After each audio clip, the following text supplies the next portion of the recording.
This is the Skillard aluminum center console for the Datsun 510, and this is going to just be a quick video that touches on some of the installation.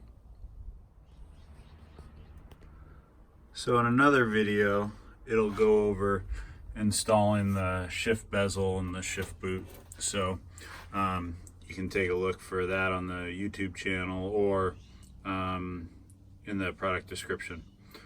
So first thing I'm doing is setting this in place. Transmission in this isn't even actually secured, so it's just sitting there.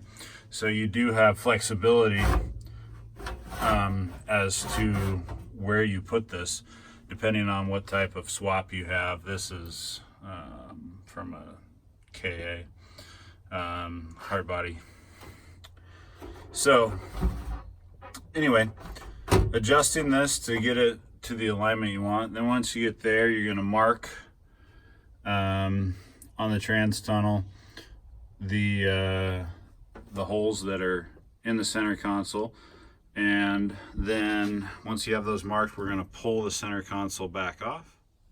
And so after you have the console back off, you're going to drill holes in the transmission tunnel where you had marked those.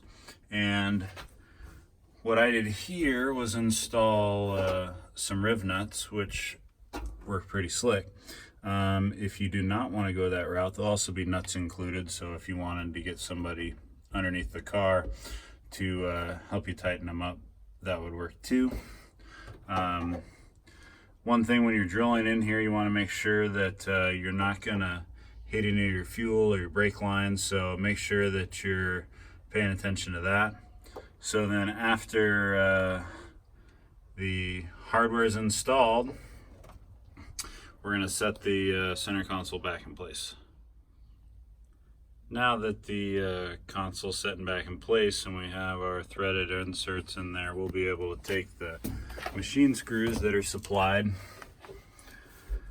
with the console and put them into the holes and start to tighten it down. On the powder coated version, the washers will come powder coated black. On the raw aluminum, they will not. And see if we can get the right angle. This is pretty snug along the tunnel, but there is still room to run carpet. So, and what may end up happening is that because of the carpet, this raises up slightly, and you can see that there is enough flexibility to allow for that. And then when you tighten the screws down, you want to tighten them all pretty evenly, not just really torque down the front and then go to the back. You want to get them all snug and then tighten them up from there. Just like all hardware, make sure not to over tighten it. I'll get my hardware installed in a minute and show you what that looks like. Okay, got the hardware in. You can see that I use those holes in the rear to install the cup holder. If you wanted to go that route, I put one that was raw aluminum on there just to show the contrast. If you order it powder coated black, the whole thing will be black, including the cup holder, or it'll all be raw.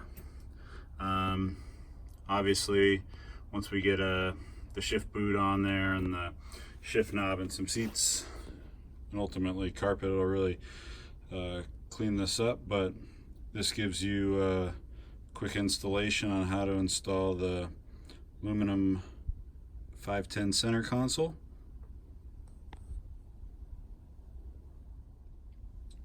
And this console is available from Skillard.com.